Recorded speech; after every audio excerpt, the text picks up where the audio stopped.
지연된 정의에 가장 부합하는 인물이 이재명 대표입니다. 여러 가지 재판에 대해서 이렇게 길게 재판받는 분 전 본 적이 없어요. 아이고 나경원 의원 생각해 보세요. 6년째 1심 안 끝났어요. 그런 얘기를 그렇게 하시면 안 돼요. 우리 편 아닙니까? 그리고 나경원 거기는 의원부터 시작을 해서 그때 국회 선진화법 위반된 분들 아직도 1심 안 끝났어요. 6년 전에 시작된 저도 재판이. 동의하고 그런데 어쨌든 지금 동의하시는 거죠? 난 동의해요. 이재명처럼 늦게 살았다 이렇게 얘기하시면 안 돼요. 감정적으로 반응하시면 이거 막 혈당 이런 거 올라가요. 우리 적은 나이가 아니에요. 차분하게 하시죠. 차분하게 근데 하시죠. 저는 아까 말한 것처럼 사법적 절차가 지금 보면은 일반 국민들 같은 경우에는 내 재판은 계속 차근차근 빨리 진행될 텐데 왜 이재명, 조국, 그다음에 나경원 그리고 조국 감옥 가 있는 조국은 또 왜 아니 꺼내? 어쨌든 굉장히 1심, 2심이 길었잖아요, 조국 대표도. 그러니까 이런 것들에 대해 가지고 똑같이 의구심을 갖고 있기 때문에 너무 아전인수급으로 가면은 서로 할 말이 있어요. 그 부분은 좀 반박을 하고 싶은데 이게 불법적인 무슨 지연 전술을 펼쳤다든지 상식에 반하는 행동을 했다라든지 이렇게 해야지 누구든지 여기 계신 누구든지 나중에 이제 형사 피고인이 될 수 있는데 법적으로 방어할 수 있는 모든 거를 다 해야 되는 거잖아요. 그럼 윤석열은- 그러니까 법원 윤석열 입장에서 필요하니까 법원 입장에서 더 신속하게 하기 어렵기 때문에 지금 진행되는 거지 이거는 피고인이 마음대로 재판을 끌 수는 없는 아니, 거 윤 대통령이 아닙니까? 지연한 게 예. 뭐가 있어요? 헌재 심판 과정에서. 뭘 아니, 그러니까 얘기하는 헌재 아이고, 그럼 재판관들이 라자로 추기현님께 여쭤보라고. 그분 의견을 제가 전달하잖아요. 해석하자면 이재명 대표 염두에 두신 게 아닐까 이렇게 하는 거죠. 알겠습니다. 자, 아니 이거 그리고요. 뻔히 알면서 천주교 신자가 추기현님 말씀 그렇게 생각하면 안 돼. 이것도 이제 우리가 이제 예상하지 못했던 건데 윤석열 대통령보다 이제 늦게 탄핵이 된 한덕수 국무총리가 이제 헌법재판소가 한덕수 국무총리 탄핵안을 기각했습니다.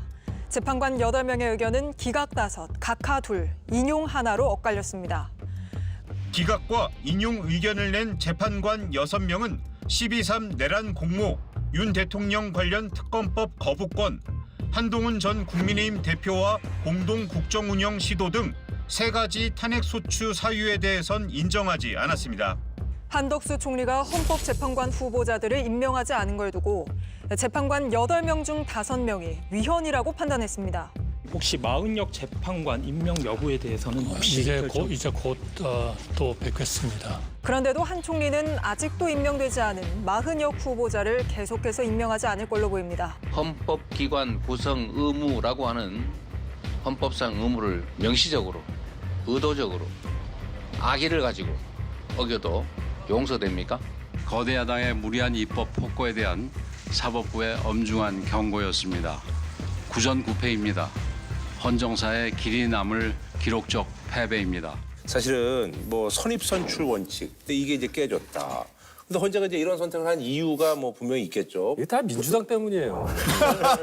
제가 지난주에도 말씀드렸지만 이재명 대표 때문이라고 하시지. 헌재가 9명도 아니고 8명밖에 없고 또 두 분은 이제 신입이어갖고 뭐 어떻게 돌아갈지도 모르는 분들인데 여기다 대고 줄탄핵을 계속 해가지고 지금 8전 8패 있고 뭐 하는데 이게 당연히 힘든 거예요. 박근혜 대통령 때는 그 사건밖에 없었어요. 그러니까 변론기를 17번 하고 10하루 만에 나왔단 말이에요. 네네. 근데 지금 헌재는 과부하가 걸려 있으니까 윤 대통령 먼저 하겠다는 걸 그 약속을 지킬 수가 없는 거예요. 그래서. 그러니까 한덕수 총리도 이거 변론기를 한 번밖에 안 했어요. 네네네. 2월 19일 날 1시간 반 만에 끝났어요. 얼마나 간단해. 근데 이걸 한 달 넘게 어떻게 더 들고 있어요. 아 그래서 할 수밖에 없는 거예요. 그럴 수 근데 선입선출 원칙은 그 사건 번호 순으로 하면 바뀐 게 맞아요. 8번하고 9번이 바뀌었지, 바뀐 바뀌었지. 거죠. 근데 결론 종결하고 네네네. 평의를 시작한 걸로 생각하면 순서가 맞아. 그래요? 그렇게 되면 또 순서가 맞아요. 그럼 약속을 지킨 거예요? 뭐 그거는 이제 이게 왜 바뀌었을까를 고민을 해보니까 헌법재판소 재판관들 입장에서는 이거는 이미 변론이 종결됐으니까 빨리 평의해서 끝내자. 이게 선입선출이다. 이렇게 생각하는 건가? 추정하는 겁니다. 우리가 수능도 그렇고 수학 문제 이제 풀라 그럴 때 보면은 쉬운 거 먼저 풀래, 어려운 거 먼저 풀래 그러면은 시간을 효율적으로 배분할 때 뭐 쉬운 거 먼저 풀어라가 거의 국룰이거든요. 그렇죠. 국룰이지. 그러니까 지금 그게 적용되는데 앞에 쉬운 문제를 너무 많이 갖다 놓은 거예요, 양쪽으로. 그래서 지금 두 분은 지금 들어간 지 얼마 안 됐고 문제가 어려운 문제는 아니지만은 쟁점이 있는 상황이다 보니까 저는 이거 생각보다 오래 걸릴 수 있는 상황으로 갔다 이래가지고 저는 이거는 줄탄핵에 대해 가지고는 국민 여론이 좋지 않을 거라 봅니다. 그래서 이게 윤석열 대통령의 탄핵 심판 결과를 예측할 수 있는 풍향계가 될 수 있다라고 보시는 거예요? 어떠세요? 왜 굳이 통상적으로 목요일 날 헌재가 선고를 하는데 월요일 날 이례적으로 했을까? 네. 그거는 그 주 목요일이나 금요일 중에는 정말 대통령을 선고하지 않겠냐. 라고 하고 벌써 저한테 3번째 얘기야. 다 틀렸으니까 막 얘기해도 돼. 아니 괜찮아요. 그냥 한 주는 편집됐어요. 그래서 저는 알고 있죠. 제 주변에서 물어보더라고요. 내가 야 저기 하버드 씨인데 그 김한규 씨가 그래서 내가 그거를 몇 번 얘기했거든. 근데 이제 그래서 왜 굳이 한 3, 4일 먼저 선고를 할까? 빨리 돌아가서 권한대행으로서 대선도 진행을 해야 되니 며칠 업무 준비할 시간을 드리는 게 아닌가라는 생각이 들고요.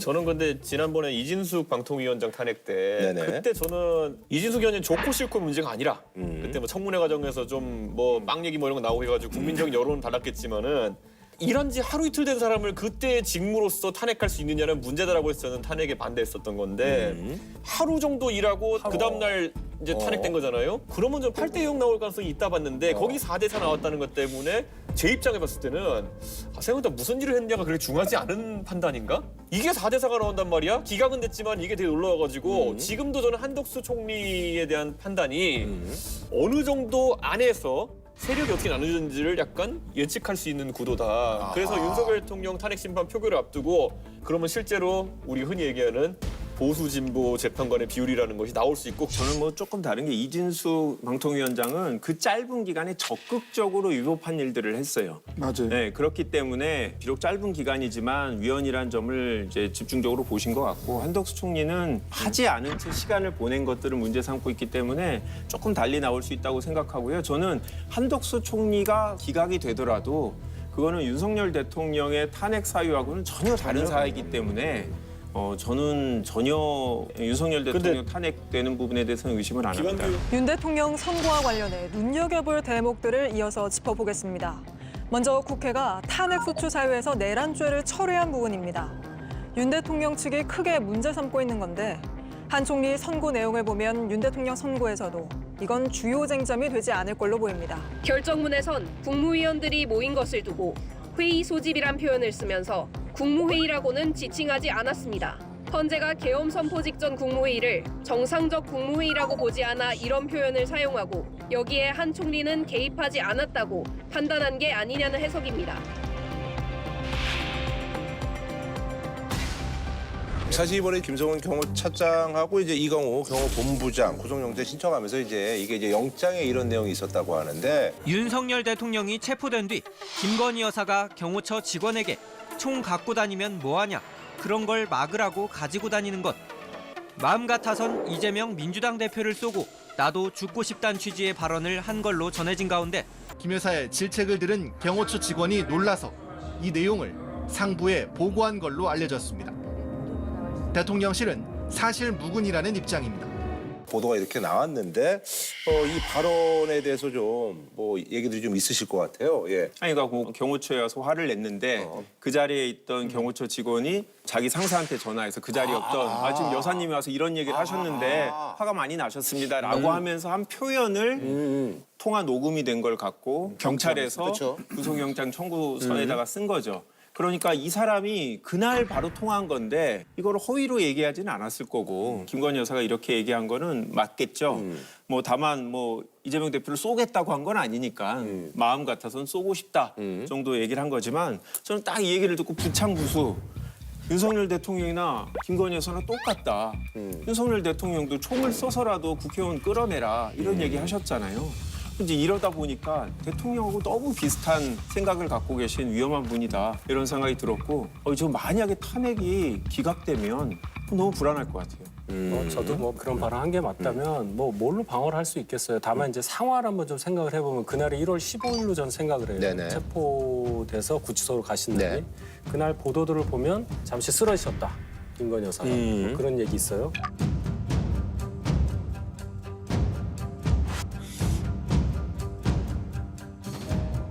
그럼 이제 아마 회복을 하신 후에 보니 정말 윤 대통령이 구치소에 가신 거다. 그 상황에서 벌어진 일로 저는 생각을 해요. 정황상.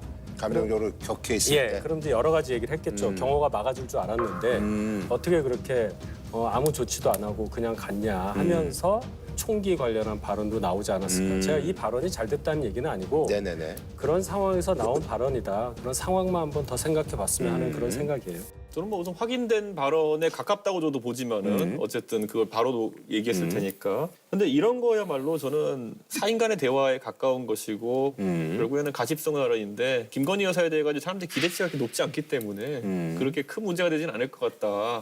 탄핵 심판을 며칠 앞두고 있는 분들에게 사실 이런 거를 논쟁 삼을 정도의 그런 관심도 없을 거라는 생각입니다. 네네. 그 혼자서 뭐 이렇게 절규를 했다거나 근데 그걸 누가 듣고 이런 얘기를 했다. 저는 이거 가십으로 지나갈 수 있다고 봐요. 아하. 그게 아니잖아. 경호처 직원한테 한 말이잖아. 사무실로 와서 하셨대요. 네, 경호처 사무실로 일부러 찾아와서. 이걸 그냥 가십으로 넘길 수 있는 말이에요. 생각을 해보세요. 이전에 다른 영부인들이 경호처 직원한테 사무실로 찾아가서 다른 업무 지시성 발언을 했다고 하더라도 이거는 문제가 되는 말이에요. 근데 부창부수라고 얘기를 하셨는데 공화정과 민주주의에 대한 이해가 없다는 면에서 똑같은 거예요. 경호처 직원들을 자기 사병처럼 생각하는 거잖아요. 당신들이 왕을 지키지 못했다. 그러다 보니까 명태균 특검이니 무슨 뭐 김건희 특검이니 내란 특검이니 자꾸 얘기하는 민주당의 당대표가 미웠겠죠. 그래도 심정적으로 미울 수 있다고 하더라도 삼권 분립과 민주주의와 공화정을 이해했다면 이런 발언을 경호처 직원들한테 가서 할 수는 없는 거예요.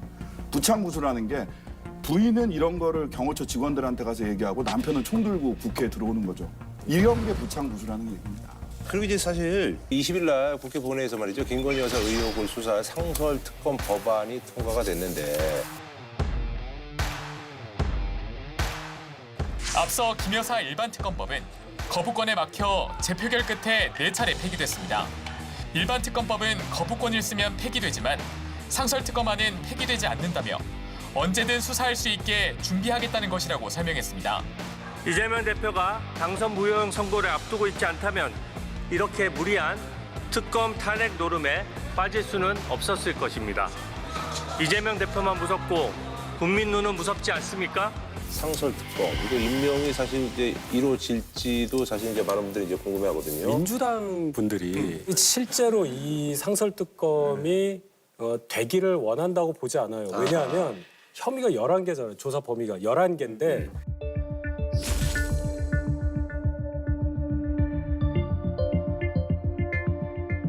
검사 딸랑 5명 되는 거예요. 상설 특검은. 그냥 일반 특검하고 달라요. 규모가 너무 작아요.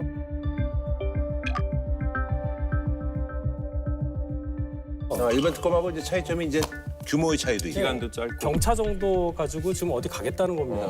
그러니까 이거 정치 공세용이라는 거예요, 결론적으로. 실제적으로 이 상설 특검이 출범을 해서 하겠다고 할 때는 그럼 어떻게 하려고 그래요? 그러니까 정식 특검을 하자고요. 그러면 아니 그러니까 차라리. 이 얘기입니다. 이런 식이에요, 민주당이. 제가 약간 여기서 어려운 질문 하나 해보면 한동훈계 입장에서는 만약에 경선을 통해서 당무 우선권을 확보하게 된다.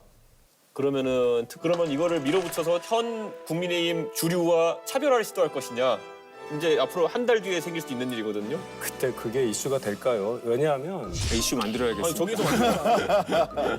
그 가정을 자꾸 더해서 그러면 뭐 아무리 대선 후보 됐다고 하셔도 어느 대선인지 모르지만 27년 3월 대선인지 뭐 조기 대선인지 전 모르겠는데 둘 다 되면 되죠 뭐 그런데.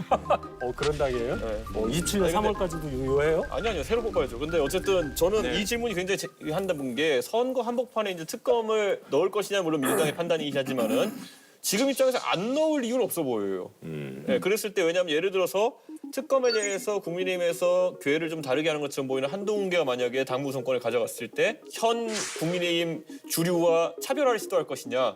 차별화해야죠. 그러면 받는다?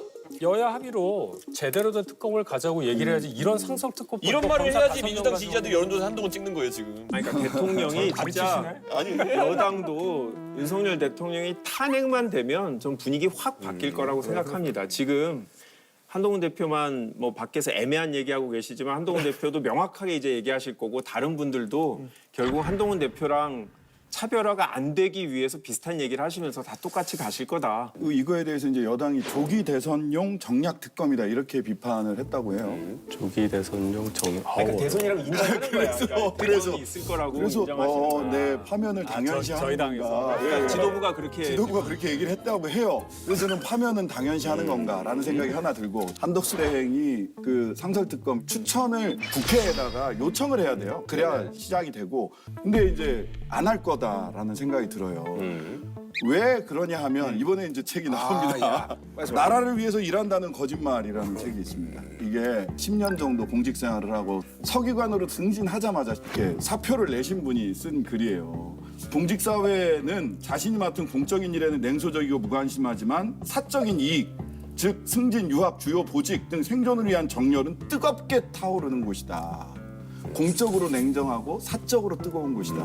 여기에 정점에 오르신 분이 최상목, 황덕수 이런 분들이에요. 아 이건 서기관이고. 네. 아니 그런 사회에서 정점에 오른 분들이야 난 평가까지 다 있어요. 아니 근데 정작 네. 이분은 퇴사하신 분이고 최상목은 끝까지 간 사람이잖아요. 아니 그렇게 하기 싫어서 퇴사한 사람이고 이건 좀 논리가 퇴사한 사람이고 그런 사회에 살기 싫기 때문에 아니 책 보고 얘기해. 아니 자꾸 이렇게 책 갖고 오니까 저 와이프가 책 냈는데 책 하나 갖고 와서 홍보를 해야겠네. 아니 그래서 이렇게까지 사익을 드러내고 정말. 예. 그래서 공동체에 대한 책임감이나 헌법을 위반하냐 법률을 위반하냐보다는 본인들이 그 자리에서 얼마나 자리에 있을 수 있느냐를 더 우선 생각하는 분 아닌가 싶은 생각이 들어요. 여당이 동의하지 않은 것들은 무조건 본인이 이제 거부하겠다 뭐 이런 얘기잖아요. 법률안 거부권 행사도 그렇고 특검도 마찬가지로 여당이 동의하지 않았기 때문에 당연히 임명하지 않을 걸로 보고 있는데요. 그러니까 저희가 대선이라고 이걸 추진한 게 아니거든요.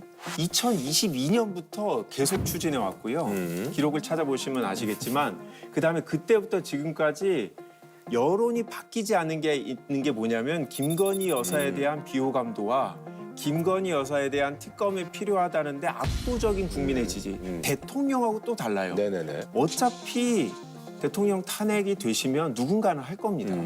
그렇다고 하면 정치권에서 과도한 수사가 일어나지 않도록 적절한 범위를 정해서 신속하게 처리하는 게 대통령과 그 가족한테도 도움이 되지 않나라고 생각합니다. 저 이분들이 또 김성훈 경호처 차장 그리고 이광호 경호본부장이 또 이번에 구속영장이 이제 기각이 됐습니다. 재판부의 현명한 판단에 감사드리고 향후 어떠한 사법 절차도 충실히 따르겠습니다. 서울 서부지방법원은 범죄 혐의에 다퉈볼 여지가 있다면서 두 사람의 구속영장을 기각했습니다. 증거인멸과 도주 우려가 없다고도 판단했습니다. 이번 판정 뭐 어떻게 보시는지? 좀 납득하기 어렵죠. 법원이 구체적으로 사유를 설명하지 않아서 뭐 추측만 해보고 있는데요. 경호처장의 지시에 따랐을 뿐이다. 이렇게 방어를 하고 있다고 해요. 근데 그게 사실인지도 일단 의문이 되고 두 번째는 그렇다 치더라도 넘버원이 불법적인 지시를 했으면 넘버2, 넘버3가 위법하다고 하면서 항의를 하고 그렇게 해서는 안 된다고 막았어야지. 그거를 따라놓고선 나는 그냥 위에서 시키는 대로 따랐으니까 무죄다. 라고 하는 주장을 법원이 그럴 만하다라고 하는 거는 저는 도저히 납득이 안 됩니다. 다만 대통령이 지금 구속 취소로 나와 있으니까 경호처장도 없는 상태에서 넘버2, 넘버3라도 있어야 뭐 대통령을 경호할 수 있지 않겠냐라는 판단도 판사가 하셨을 수 있을 것 같은데 그러면 이제 좀 있으면 대통령 파면 될 테니까 그러면 이제 경호할 필요도 없으니 다시 한번 영장 청구하면 다른 결론이 나오지 않을까 생각합니다. 저는 김한규 의원 말대로 이제 사실 대통령의 지금 경호처장이 지금 이제 스스로 물러난 상황 속에서 차장까지 그렇게 되는 거는 문제가 있다 판단을 쓴 게 가장 클 것 같고요. 두 번째는 아까 경호처장과 차장과의 관계로 생각하지만 누가 봐도 최상위 지시자는 대통령일 텐데 지금 대통령이 어쨌든 구속 취소가 돼가지고 밖에 있는 상황 아니겠습니까? 그런데 해봐야 종범에 가까운 이제 차장이 홀로 구속되는 것은 그거야말로 이제 사실 좀 정의롭지 못한 상황이 될 수 있는 거기 때문에 저는 그런 게 좀 판단에 영향을 미치지 않았을까. 만약 윤석열 대통령이 구속에서 풀려나지 않았으면은 다시 영장이 청구되지도 않았을 것 같고 저는 그런 상황이라고 봅니다. 저는 충분히 증거가 수집됐고 증거인멸에 우려가 없다라는 얘기를 했는데 굉장히 여기에서 논리적인 모순이 있어요. 본인이 특수공무집행 방해 등 즉 체포하러 오는 거를 막았다. 거기에 대해서는 사실 증거인멸을 할 게 없어요. 이미 국민들이 다 봤기 때문에. 그런데 형사법적 정의로 봤을 때 구속을 해야 된다라고 생각을 하는 것은 비화폰 서버 등 압수수색을 막고 있다라는 것 때문이잖아요. 김 차장은 비화폰 서버를 삭제하라고 직접 지시한 혐의를 받습니다. 김 차장의 구속영장엔 김 차장이 명령을 거부했던 사람들은 다 죽이겠다고 했다는 내용이 적혔습니다. 체포를 막으란 지시를 거부한 간부들을 경호에서 제외한 건 맞지만 그건 이들이 체포날 연락이 두절됐기 때문이라고 정당하다고 주장하고 있었습니다. 근데 그거는 별개의 사건이긴 해요. 그러니까 그거를 그냥 그것만 딱 이렇게 보고 판결을 한 거예요, 판사가. 세상사에 이게 도대체 어떤 영향을 미칠지에 대한 생각을 못 하신 거라고 저는 생각을 해요. 여기에 하나 덧붙일 것은 검찰의 고의적 태업이 있었죠. 검찰이 증거인멸 우려를 단정하기 어렵다며 김 차장은 3차례, 이 본부장은 2차례 신청을 반려한 겁니다. 그런데 어제 열린 김 차장과 이 본부장에 대한 구속 전 피의자 신문에 검찰은 출석하지 않았습니다. 본인들이 3번이나 영장 청구를 반려했어요, 경찰에. 그리고 고검의 영장심의위원회 결과에 따라서 영장을 어거지로 청구했어요. 그러면 사실은 본인들이 제스처상으로라도 나갔어야 돼요. 이제 거의 홀딱 벗고 도와주고 있구나. 주요 사건의 검찰이 영장실질심사에 나가는 거는 당연한 일이었어요. 그러면 검찰의 태업과 판사들의 이상한 잣대, 도대체 뭐가 중대한 범죄라고 생각을 하는지 저는 이해하기 어려워요. 제 생각은 뭐 여러 판단하셨으니까 사실 정확한 내용을 모르잖아요, 우리가. 그래서 좀 아쉽다는 생각 당연히 하실 수 있을 것 같고, 요 두 분 중에 저는 요 김성훈 차장에 대해서 이제 다른 시각으로 좀 생각을 해보는 게 많이 노출됐잖아요, 그동안에 이분에 대해서는. 네네, 맞아요. 경호실 넘버원처럼 막 굴었다는 게 여러 가지가 있는데 이분이 생각보다 말한 것처럼 뭐 실제로 일을 한 게 없구나 그런 생각도 해봐요. 무슨 얘기냐면 저는 뭐를 제일 걱정을 했냐면 1월 15일 날 그 체포 집행될 때 무슨 일이 날 줄 알았어요, 저는 정말로. 그 전까지 워낙에 이 사람이 세게 얘기를 했기 때문에 영장 집행할 때 그때 공수처 검사 갔잖아요. 굉장히 세게 막 들어갔단 말이에요. 결기에 찬 어떤 발언들이나 태도를 볼 때는 진짜 무슨 일이 나겠다 했는데 아무 일이 없었어요. 그러니까 이 사람은 말만 그렇게 하는 사람이었구나. 그래서 실제적으로 법적으로도 영장을 쳤는데도 뭐 별게 없구나. 그런 생각이 들었어요. 제가 역으로 생각해봤어요. 그렇게. 그러니까 비화폰 서버를 보고 싶다도 보고 싶다는데 안 보여준다지. 비화폰 서버를 뭐 조작했다라는 증거가 나오고 이런 건 아니니까. 아니, 그건 나지. 삭제 지시를 해서 삭제하려다가 제대로 되지 않았다라고 하는 거는 기록으로 나왔죠. 그러니까 그 지시도 야, 너 진짜 삭제해야 돼 이건지 삭제하는 게 낫지 않을까? 라고 했는지 모른단 말이에요. 우리. 아니 감정이입을 잘하셔 우리 보니까. 그리고 법률가가 아니어서 그래요. 진짜.